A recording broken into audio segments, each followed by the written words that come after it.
33 కోట్ల మంది పేర్లు చెప్పగల హిందూ నాయకుడు కానీ, పీఠాధిపతి కానీ, మతాధిపతి కానీ, ధర్మ ప్రచారకుడు కానీ, సోకాళ్ళు ధర్మ పరిరక్షకులు కానీ 33 కోట్ల పేర్లు చెప్పేవాడు ఒక్కడు కూడా లేడు.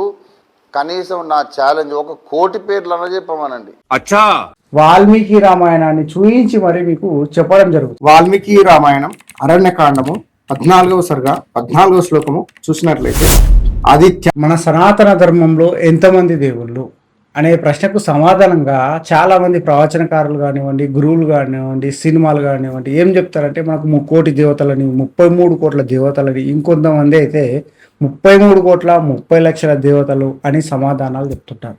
అసలు ఆ ప్రశ్నకు సమాధానం ఏంటంటే మనకు ఉన్నది 33 మంది మాత్రమే.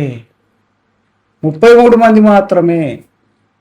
వారితో పాటుగా మనకు అమ్మవారి అవతారాలు ఉన్నాయి, విష్ణు భగవానుడి అవతారాలు ఉన్నాయి, గణపతి, కార్తికేయుడు, సరస్వతి, లక్ష్మి, బ్రహ్మ, ఇంద్రుడు, వాయుదేవుడు, వర్ణదేవుడు, అగ్నిదేవుడు, ఇలా చాలామంది దేవుళ్ళు, దేవీ దేవతలు మనకు ఉన్నారు. స్పష్టంగా వాళ్ళ పేర్లు తెలుసు, వాళ్ళ చరిత్ర తెలుసు, అన్నీ తెలుసు. ఇక్కడ ఏదైతే చెప్తున్నారో 3 కోట్లు 33 కోట్లు 33 కోట్ల 30 లక్షలు, ఆ సమాధానం తప్పు. అక్కడ ఉన్నది 33 మంది మాత్రమే. ఆ 33 మందికి గల పేర్లేంటి, వాళ్ళ చరిత్ర ఏంటి అంతా కూడా మన సనాతన ధర్మంలో ఉంది. వాల్మీకి రామాయణాన్ని చూయించి మరి మీకు చెప్పడం జరుగుతుంది. పంచవటికి వెళ్ళే దారిలో శ్రీరామచంద్రుడికి జటాయువు కనిపిస్తుంది. వాళ్ళిద్దరి మధ్యలో జరిగిన సంభాషణలో ఈ 33 మంది దేవతల యొక్క పుట్టుక గురించి, వాళ్ళ యొక్క చరిత్ర గురించి చెప్పడం జరుగుతుంది. దక్ష ప్రజాపతి తన కూతురు అయినటువంటి అదితిని కశ్యప మహర్షికి ఇచ్చి పెళ్లి చేయడం జరుగుతుంది. ఆ కశ్యప మహర్షికి అదితికి కలిగిన సంతానమే ఈ 33 మంది దేవతలు. వాళ్ళ పేర్లు కూడా స్పష్టంగా మనకు మహాభారతంలో ఇవ్వడం జరిగింది. వాల్మీకి రామాయణం అరణ్యకాండము 14వ సర్గ 14వ శ్లోకము చూసినట్లయితే, ఆదిత్యాం జజ్రే దేవ శ్రీంష తరింగమ ఆదిత్య వసవోరుద్ర అశ్వినౌ చాపరంతప. ఓ అరిసుదన, అదితి అందు 12 అష్టవశువులు, 11 రుద్రులు, 20 అశ్విని దేవతలు, మొత్తము 33 మంది దేవతలు జన్మించిరి. చూశారా, మనకు వాల్మీకి రామాయణంలో ఇంత స్పష్టంగా 33 మంది దేవతల యొక్క పుట్టుక గురించి తెలపడం జరిగింది.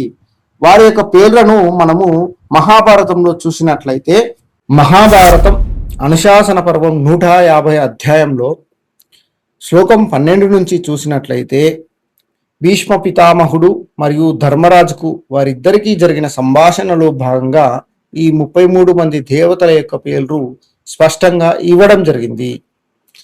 11 మంది రుద్రుల పేర్లు అజైకాపాత్, హైర్బుద్యు, పినాకి, అపరాజిత, ఋత, పితృరూప, త్రయంబక, మహేశ్వర, వృషకపి, శుంభు, హవన. 12 మంది ఆదిత్యులు అంశుడు, భగుడు, మిత్రుడు, వరుణుడు, జలేశ్వరుడు, దాత, ఆర్యముడు, జయంతుడు, భాస్కరుడు, త్వష్ట, పూష, ఇంద్రుడు, విష్ణువు. 8 మంది వసువులు ధరుడు, ధ్రువుడు, సోముడు, సావిత్రుడు, అనిలుడు, అనలుడు, ప్రత్యుష్యుడు, ప్రభాసుడు. 8 మంది అష్టవసువులు. 2 అశ్విని దేవతలు నాసత్యులు, దస్రులు. మొత్తం 33 మంది దేవతలు. వారి పేర్లు కూడా మనకు స్పష్టంగా ఇక్కడ ఇవ్వడం జరిగింది, మనం చెప్పడం జరిగింది. అక్కడ పేర్కొన్నది 33 మంది మాత్రమే. 3 కోట్లు కాదు, 3 కోటి కాదు, 33 కోట్ల 30 లక్షలు కాదు, 33 కోట్ల మంది దేవతలు కాదు. మనకు సినిమాల్లో రచయితలు రాస్తుంటారు, పేపర్లలో మామూలుగా మనకు 3 కోటి దేవతలు, మనకు 33 కోట్ల దేవతలు అని అవలీలగా చెప్తుంటారు. అదంతా కూడా తప్పు. ఈ ప్రశ్నకు మీకు సమాధానం దొరికిందని నేను అనుకుంటున్నాను. జై శ్రీరామ్.